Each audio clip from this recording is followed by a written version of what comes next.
Good morning मेरे प्यारे बच्चों, आप सबका फिजिक्स क्लासेस में स्वागत है। मैं हूं सूरज। जैसा कि आप सबको पता है फिजिक्स की क्लास चल रही। आज हम पार्ट 6 के लिए पढ़ेंगे। जैसा कि lecture 1, lecture 2, lecture 3, lecture 4, lecture 5 आपको क्लासेस मिल गई। आज हम लेक्चर 6 के लिए पढ़ रहे हैं। उसमें कौन कौन से टॉपिक्स हैं जो हमें पढ़ना है। इससे पहले वाले 5वें लेक्चर में हमने पढ़ाया था किसी चालक का प्रतिरोध किन किन कारकों पर निर्भर करता है। तो हमने बताया था 4 कारकों पर निर्भर करता है किसी चालक का प्रतिरोध। पहला हमने पढ़ा था चालक तार की लंबाई, दूसरा हमने पढ़ा था चालक तार का क्षेत्रफल, और तीसरा था पदार्थ की प्रकृति, चौथा था ताप। इस पर हमने फार्मूला निगमन किया था R = ρL/A। तो आज हम उसी पर आधारित कुछ न्यूमेरिकल करेंगे। इसके बाद हम पढ़ेंगे आज ओम का नियम। ओम के नियम के बाद आपको पढ़ाया जाएगा प्रतिरोधों का संयोजन। तो इसी कड़ी में हम सारे टॉपिक्स को कंप्लीट करेंगे। सारे टॉपिक्स हो जाएंगे तो आपको इस अध्याय से संबंधित जितने भी महत्वपूर्ण, चाहे वो बहुविकल्पी हो, चाहे वर्णात्मक प्रश्न हो, चाहे न्यूमेरिकल्स हो, सारे कराए जाएंगे व्यवस्थित तरीके से। तो आप सब जरूर चैनल पे बने रहें। चलिए हम लोग जो न्यूमेरिकल्स हैं उनको हल करने का प्रयास करते हैं।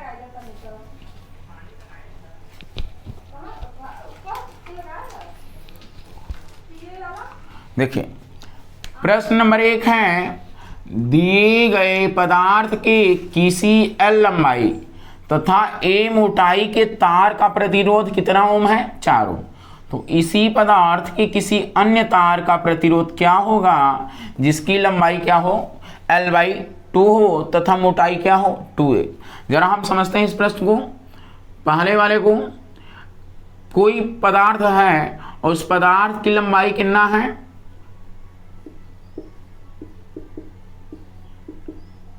पहले वाले प्रतिरोध के लिए L है और जो मोटाई है A है, और जो प्रतिरोध दिया हुआ है वो कितना ओम है? 4 ओम। ठीक है, तो यहां से हम निकाल सकते हैं R1 = ρL/A। अब R1 हमें, यानी R1 दिया है 4, यहाँ R1 दिया है 4, तो R1 की जगह हम क्या रख सकते हैं? 4 ρL/A। ये क्या हो जाएगा? 1। अब जरा दूसरी स्थिति को समझते हैं। दूसरी स्थिति में कह रहा इसी पदार्थ के किसी अन्य तार का प्रतिरोध क्या होगा जिसकी लंबाई, अब देखते हैं, अन्य तार की लंबाई कितना है? L/2, मोटाई 2A, और हमसे क्या पूछ रहा है? प्रतिरोध R2 का मान क्या होगा? जरा हम लोग निकालते हैं कैसे आएगा। तो अब जरा हम R2 निकालेंगे तो रो का मान तो सबके लिए सेम होगा। L/2 बटे में क्या हो जाएगा? 2A। तो R2, अब देखिए रो और A हो जाएगा L/A, और 2 × 2, ये 2 नीचे चला आएगा। तो R2 = ρL/4A। तो हम क्या करते हैं? 1/4 को इधर कर लेते हैं और ρL/A। अब समीकरण 1 से ρL/A बराबर हमें क्या मिला है? 4। तो हम क्या रख देंगे यहाँ पर? 1/4 × 4, 4 × 4, तो R2 बराबर कितना ओम? 1 ओम। ठीक है, 1 ओम आएगा। दूसरे चालक का प्रतिरोध, ये आपको समझ में आया होगा। यही था और इसमें ज़्यादा कुछ है नहीं। अब हम अगला वाला हल करने का प्रयास करते हैं। ठीक है, क्वेश्चन नंबर 2 देखते हैं उसमें क्या दिया हुआ है। कह रहा है यदि 120 सेंटीमीटर लंबा है, 0.04 मिलीमीटर व्यास वाले तार का प्रतिरोध कितना ओम है? 25 ओम। तो हम जरा लिख लेते हैं L कितना है? 20 सेंटीमीटर। सेंटीमीटर को मीटर में कन्वर्ट करेंगे 120 गुणित 10 पावर माइनस 2, एक किस में कन्वर्ट हो जाएगा, मीटर में। और व्यास दिया है तो d बराबर कितना दिया है 0.04, तो हम r निकाल लें तो 0.04 बटे में 2, तो कितना आ जाएगा 0.02। फिर इसको हम मीटर में कन्वर्ट कर देना तो 10 के पावर माइनस 5 हो जाएगा मीटर। ठीक है, आगे हमें क्या दिया है, आर दिया है कितना ओम, 25 ओम। ठीक है, अब हम निकालते हैं, तो हमें निकालना है रो यानी विशिष्ट प्रतिरोध। क्या याद करना, विशिष्ट प्रतिरोध। कैसे आएगा, आर बराबर रो L/A। आर का मान कितना दिया हुआ है 25, रो हमें निकालना है, एल का मान यहाँ कितना है 120 गुणित 10 के पावर माइनस 2 बटे में। अब एक चीज़ यहाँ पर नोट कर लेना है, ए बराबर हो गया यहाँ पाई आर स्क्वायर। तो अब यहाँ ए बराबर हम पाई स्क्वायर आर लिखवाएंगे, पाई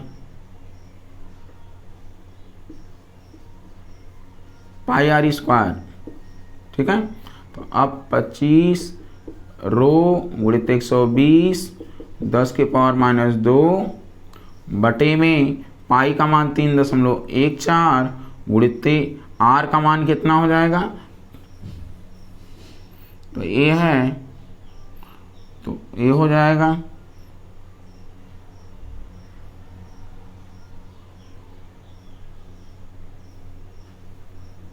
2 गुणित 10 के पावर माइनस 5। ठीक है, तो 2 गुणित 10 के पावर माइनस 5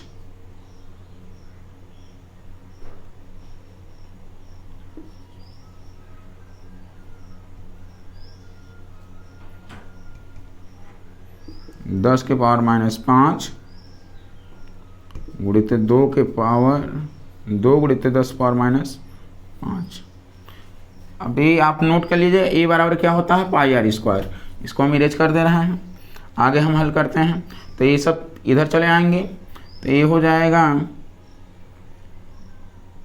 25 गुणित 3.14, ये हो जाएगा 2 दूना 4, ये 10 के पावर माइनस 5 10 पावर माइनस 5 10 के पावर माइनस 10 बटे में क्या आ जाएगा 120 गुणित 10 पावर माइनस 2 बराबर रो।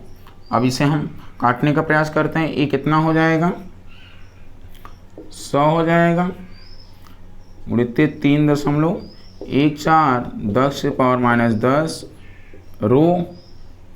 अब बटे में 120 10 के पावर माइनस 2 को हम ऊपर ले जा रहे हैं, तो ये हो जाएगा 10 के पावर माइनस 2 था तो प्लस 2 बराबर रो। अब 1 0 से 1 0 क्या हो जाएगा कैंसिल,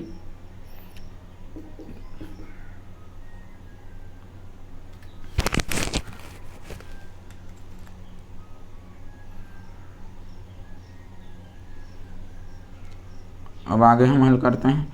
तो ए हो जाएगा 31.4, ये 10 से गुणा कर देंगे, फिर ए आ जाएगा 10 के पावर माइनस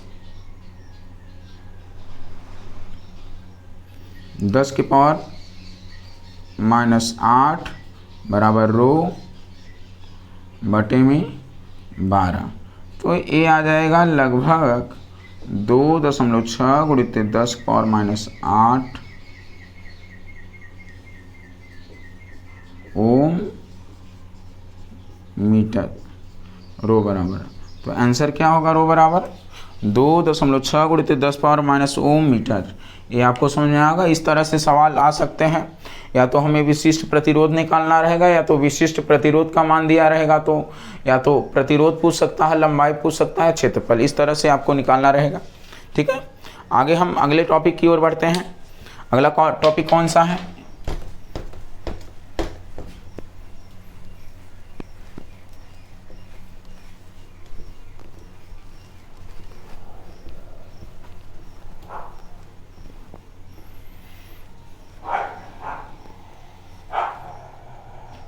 अगला टॉपिक हम पढ़ते हैं ओम का नियम। ठीक है, किसका नियम? ओम का नियम। तो किसी विद्युत परिपथ में, किसी विद्युत परिपथ में किसी धातु के तार में प्रवाहित होने वाली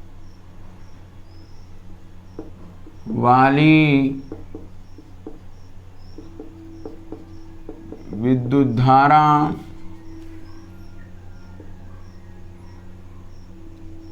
उस चालक के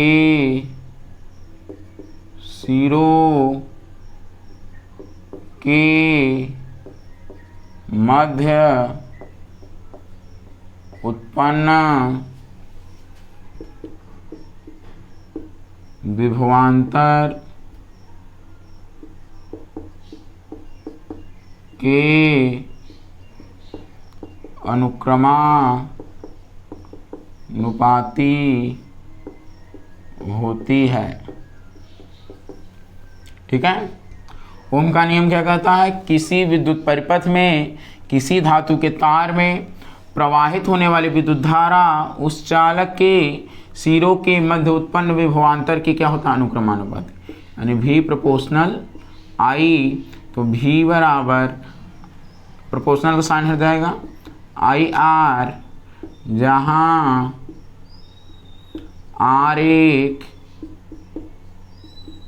नियतांक है जिसे विशिष्ट जिसे प्रतिरोध कहते हैं। ठीक है, जिसे क्या कहते हैं? प्रतिरोध कहते हैं। और I क्या है? V क्या है? विभवांतर है। विभवांतर I क्या है? चालक में प्रवाहित होने वाली विद्युत धारा। ठीक है, I क्या है? चालक में प्रवाहित होने वाली विद्युत धारा। R क्या है? एक नियतांक है जिसे क्या कहते हैं? प्रतिरोध कहते हैं। V क्या है? विभवांतर। अब दूसरे तरीके से और एक चीज़ यहाँ और जोड़ लेना है, जब कि चालक तार का ताप निश्चित हो। ठीक है, तो जो ओम का नियम होता है लागू, वो धातुओं के लिए और मिश्र धातुओं के लिए होता है। ठीक है, तो ओम का नियम किसी भी चालक के लिए तब तक ही लागू होता है जब तक कि उसकी भौतिक अवस्थाएं नहीं बदलती। यदि उसकी भौतिक अवस्थाएं बदलती हैं तो वो चालक ओम का नियम का पालन नहीं करेगा। जैसे भौतिक अवस्थाओं में ताप हो जाएगा, लंबाई हो जाएगा, क्षेत्रफल हो जाएगा। यदि उसकी किसी भी चालक की बदलती रहती है तो वो ओम का नियम का पालन नहीं करेगा। ओम के नियम का पालन कोई चालक तब तक ही करता है जब तक कि उसकी भौतिक अवस्थाएं क्या होती हैं? नहीं बदलती हैं। तो ये आपको पता होना चाहिए। वैसे ओम का नियम धातुओं के लिए और मिश्र धातुओं के लिए लागू होता है। ठीक है, आगे हम दूसरे शब्दों में पढ़ते हैं ओम का नियम। किस शब्दों में? दूसरे शब्दों में।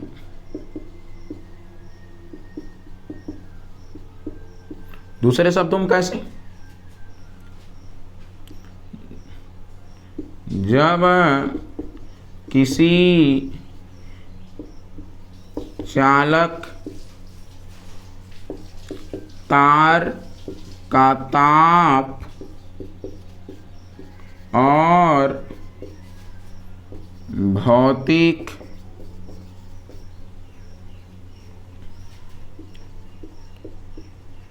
अवस्थाएं अपरिवर्तित रहती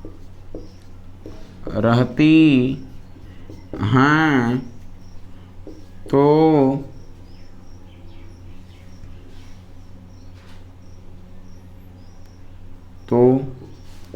चालक के सिरों पर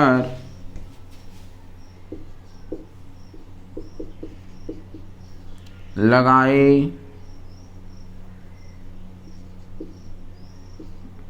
गए विभवांतर और उसमें प्रवाहित होने वाली धारा का मान नियत रहता है। ठीक है, यानी हम कह सकते हैं V बटे R बराबर V बटे क्या होता है I। तो यानी कह रहा दूसरे, जब किसी चालक तार का ताप और भौतिक अवस्था में हमने बताया क्या क्या आएंगे, ताप, लंबाई और क्षेत्रफल। भौतिक अवस्थाएं अपरिवर्तित रहती हैं तो चालक तार के सिरों पर लगाए गए विभवांतर और उसमें प्रवाहित होने वाली धारा का मान क्या होता है, नियत रहता है। ये आपको दूसरा तरीका भी पता हो। पहला हमने बताया है किसी विद्युत परिपथ में किसी धातु के तार में प्रवाहित होने वाली विद्युत धारा उस चालक के सिरों के मध्य उत्पन्न विभवांतर की क्या होती है, अनुक्रमानुपाती, जबकि चालक तार का ताप क्या हो, निश्चित हो। तो ओम के नियम से याद रखना V बराबर IR, ये आपको पता होना चाहिए। जरा हम ग्राफ भी खींच लेते हैं, कैसा होता है ग्राफ, आप सबको ग्राफ भी पता हो तो याद रखना है, यहाँ विभवांतर होगा और यहाँ धारा I, यहाँ भी इन दोनों के मध्य ग्राफ खींचा जाए तो एक सीधी रेखा होती है, यह Y, यह X और R बराबर क्या हो जाएगा, V बटे I। तो याद रखना है कि यानी जब भौतिक अवस्था न बदले तो विभवांतर और धारा का मान क्या होता है, नियत होता है, एक सीधी रेखा प्राप्त होती है। ठीक है, ये ओम के नियम के लिए ग्राफ है, तो आप सबको ग्राफ आएगा, अगर कर्व में होगा तो नहीं टिक करना है, सीधा वाला रहेगा तो इसी को टिक करना है। ठीक है, आगे हम अगला टॉपिक पढ़ते हैं, प्रतिरोधों का संयोजन। पहले हम आगे अगला टॉपिक पढ़ेंगे प्रतिरोधों का संयोजन। ठीक है, ऐसे प्रतिरोधों को तीन प्रकार से जोड़ा जा सकता है। एक तो पहला श्रेणी क्रम संयोजन, दूसरा समांतर क्रम संयोजन, दूसरा मिश्रित क्रम संयोजन। ठीक है, लेकिन हम लोगों को पढ़ना है इसमें दो ही, तीसरा वाला नहीं, इस पर आधारित सवाल आएंगे। ऐसा परिपथ दिया रहेगा जिसमें जितने भी प्रतिरोध रहेंगे वो दोनों यानी मिश्रित क्रम, श्रेणी क्रम में भी और समांतर क्रम में भी जुड़े रहेंगे। तो हम इसी को पढ़ते हैं। पहला आज हम जो पढ़ेंगे वो पढ़ेंगे श्रेणी क्रम संयोजन क्या होता है, श्रेणी क्रम में संयोजन में प्रतिरोधों को किस प्रकार जोड़ा जाता है, सारी बातें हम करते हैं। ठीक है,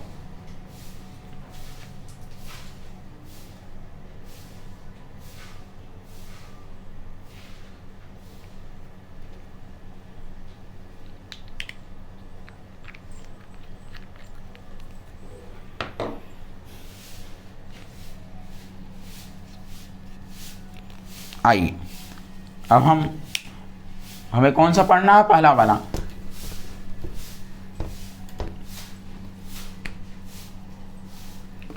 पहला पढ़ना है श्रेणी क्रम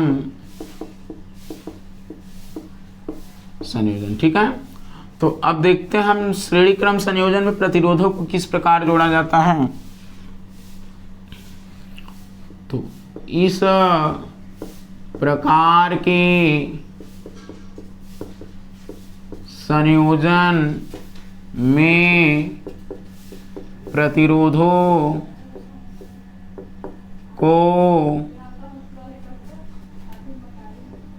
जोड़ा जाता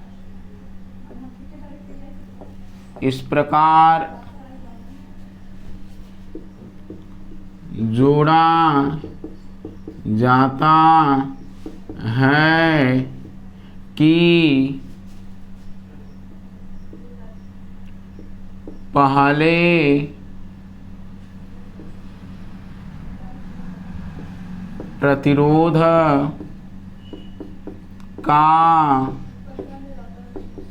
पहले प्रतिरोध का पहला सिरा अगले वाले प्रतिरोध के पहले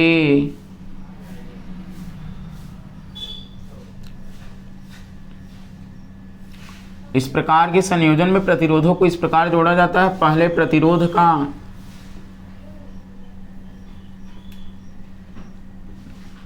दूसरा सिरा अगले वाले प्रतिरोध के पहले सिरे से जुड़ा होता है। तो इस प्रकार के संयोजन को श्रेणी क्रम संयोजन कहते। ठीक है, तथा इस प्रकार के संयोजन में प्रत्येक प्रतिरोध में प्रवाहित धारा का मान समान होता है। तो एक जो महत्वपूर्ण बात याद रखने लायक है, याद रखना है श्रेणी क्रम संयोजन में जितने भी प्रतिरोध जुड़े होते हैं सभी प्रतिरोधों में प्रवाहित धारा का मान क्या होता है, समान होता है। बाकी हमने बताया श्रेणी क्रम संयोजन क्या होता है। श्रेणी यानी इस प्रकार के संयोजन में प्रतिरोधों को इस प्रकार जोड़ा जाता है कि पहले प्रतिरोध का दूसरा सिरा अगले वाले प्रतिरोध के पहले सिरे से क्या होगा, जुड़ा होता है, और जो पहले प्रतिरोध का पहला सिरा जुड़ा रहेगा वो बैटरी से जुड़ा रहेगा। ठीक है, और इस प्रकार के संयोजन में जितने भी प्रतिरोध लगे होते हैं सभी प्रतिरोधों में प्रवाहित धारा का मान क्या होता है, समान होता है। जरा हम इसको चित्र बनाकर करते हैं।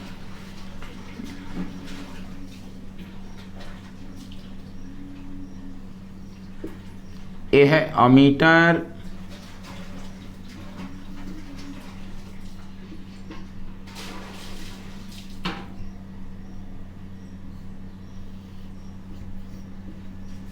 ठीक है,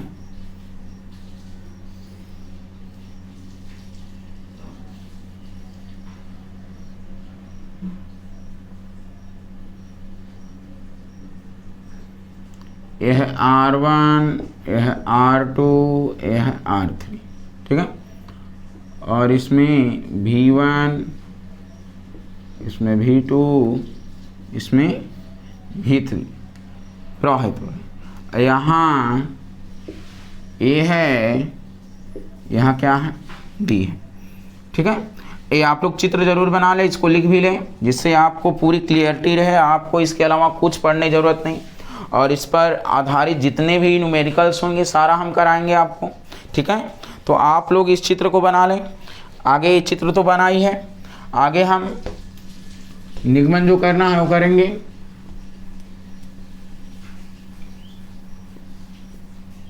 आगे माना परिपथ में R1 R2 R3 प्रतिरोध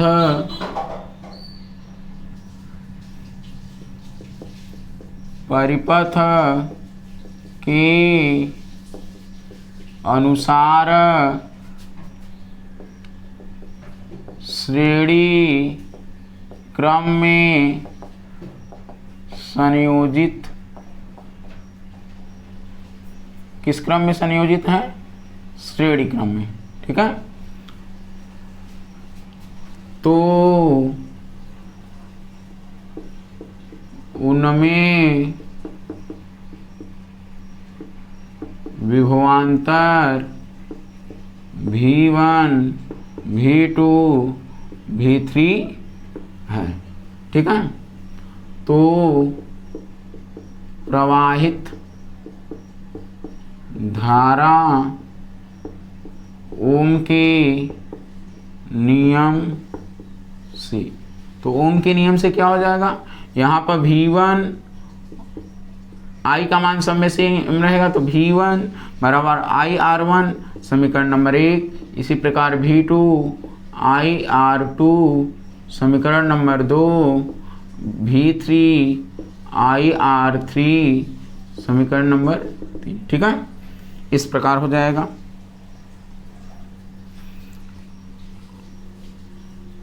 अब यदि बैटरी का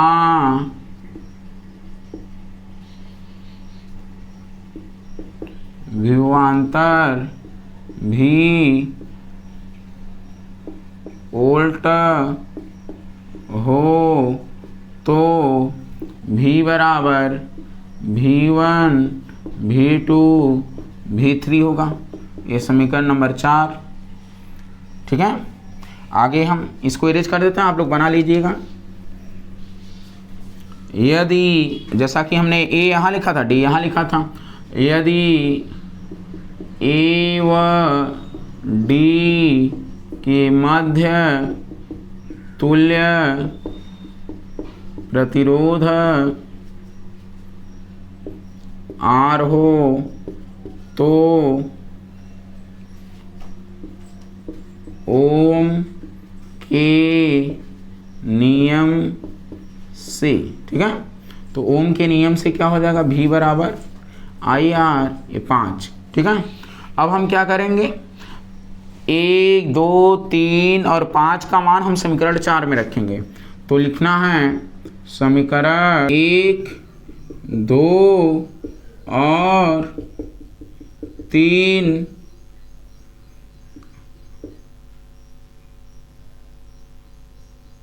5 का मान समीकरण 4 में रखने पर, तो समीकरण 4 ये है, ठीक है। तो इसको हम यहाँ लिख लेते हैं V बराबर V1 V2 और V3। अब जरा हमें यहाँ समीकरण 5 से V बराबर क्या मिला है? IR। V1 बराबर क्या है? IR1। V2 बराबर है IR2। V3 बराबर है IR3, ठीक है।